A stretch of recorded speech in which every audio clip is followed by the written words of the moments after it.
They had risked their lives to seek fortune beyond the horizon, but they had failed to consider that sometimes the greatest perils lie not in uncharted waters, but in the secrets hidden within the hearts of men.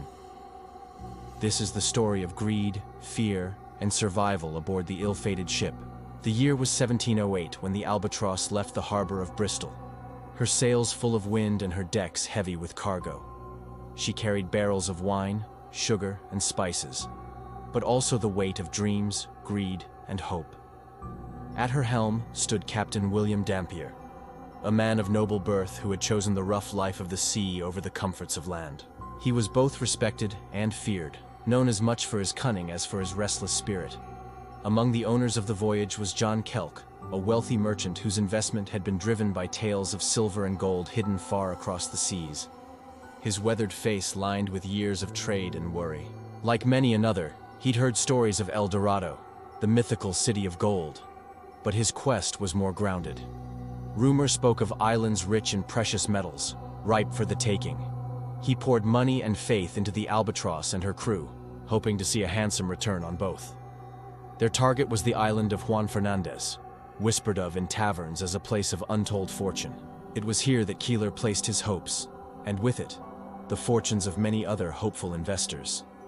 But little did he know that the true wealth of the island lay not in gold, but in the darkness that lurked within the human heart. The crew, hardened sailors and reckless adventurers, believed this voyage might finally deliver them to riches. They were a mix of rogues, dreamers, and men down on their luck, all lured by the promise of treasure. The first days at sea seemed to confirm their hopes. The skies were calm, the waves gentle, and the ship cut through the ocean like a knife. The men worked, sang, and dreamed. They toasted their captain, joked of the treasures they would soon divide, and imagined the comfort of gold in their hands. They told stories of daring raids on Spanish galleons, battles with fierce pirates, and lands brimming with riches. The younger men listened wide-eyed, while the older ones nodded knowingly, having heard these tales many times before. They laughed, they sang, they drank, and they made merry as the Albatross danced upon the waves. But dreams rarely last long upon the sea. One evening, dark clouds appeared on the horizon, rolling toward them with unnatural speed.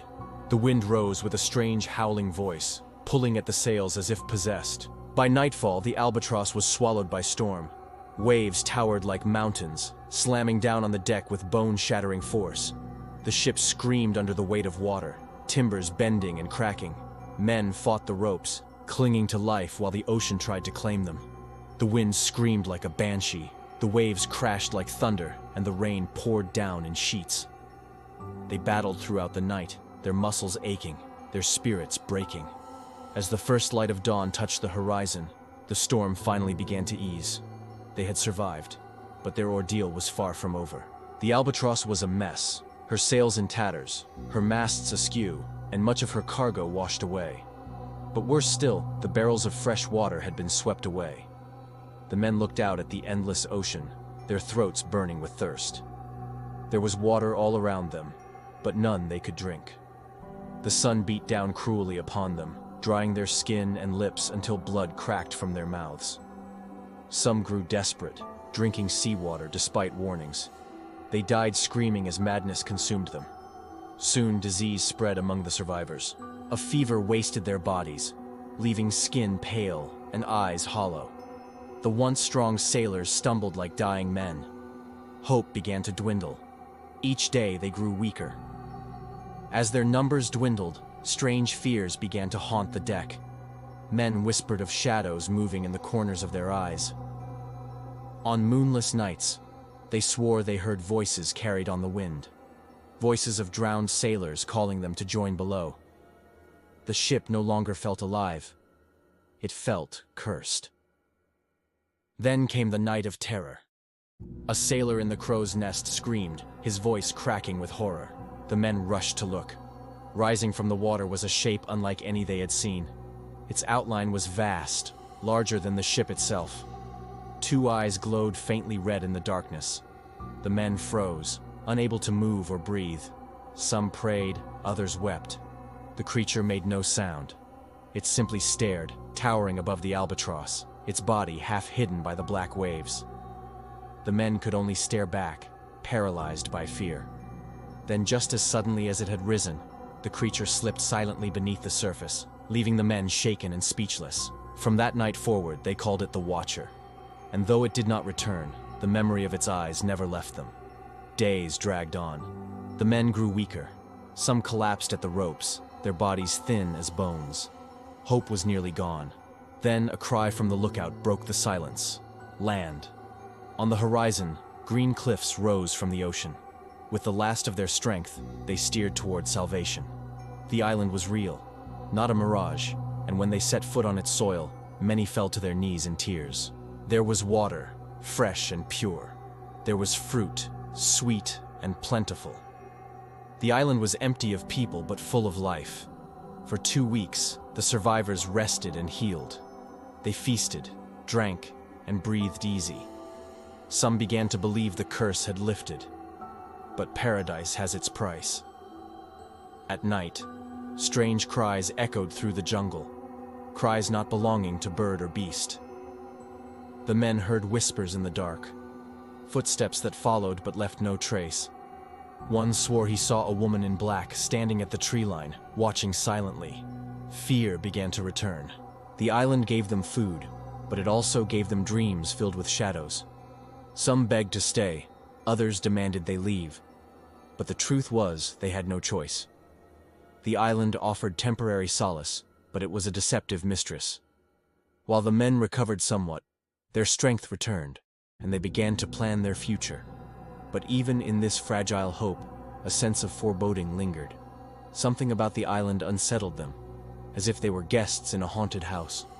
At last, they set sail again, their ship patched together and their hearts uneasy. The island faded behind them, its mysteries left unsolved. The ocean welcomed them back with storms and hunger. For 40 more days, they fought the sea and their own despair. Finally, land appeared once more. Relief washed over them like sunlight. They cheered, believing their ordeal was at last ending. But fate is cruel. As they neared the shore, the winds turned, slamming against them like a vengeful hand. The Albatross struck rocks, her hull cracking open. Water poured in as men screamed and scrambled. Within an hour, the ship was nothing but shattered wood scattered across the waves. 16 men survived the wreck, washed ashore and broken, but not all would leave alive. Some died from wounds, others from the same wasting sickness that had stalked them at sea. A few vanished into the island itself, never to be seen again. Whether they fled, were taken, or lost their minds, no one could say. 7 men eventually made it back to England, scarred in body and spirit.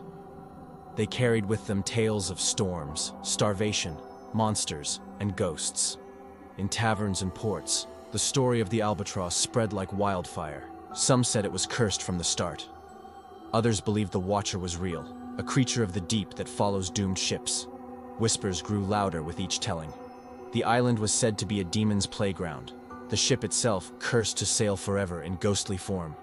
To this day, the fate of the Albatross remains uncertain. Some records place it at Juan Fernandez, others in a place unmarked on any map. Perhaps the island still waits, hidden in the endless sea, where shadows watch and whispers echo through the night. As for the ship, its bones lie buried beneath waves and sand, but its story has not died. The Albatross sails on in memory, a ghost ship of history, carrying with it the screams, the shadows, and the curse of 1708. And so the tale of the Albatross lives on, whispered by the waves and carried by the wind, a warning to all who dream of fortune on the open sea. Sometimes the greatest dangers are not the storms that lash the coast or the creatures that stalk the deep. The most fearsome monsters often dwell within us, where greed and despair twist the heart and turn men against each other. For those aboard the Albatross, the journey became a descent into darkness, revealing the depths of human depravity when faced with the allure of buried treasure. Thank you for watching.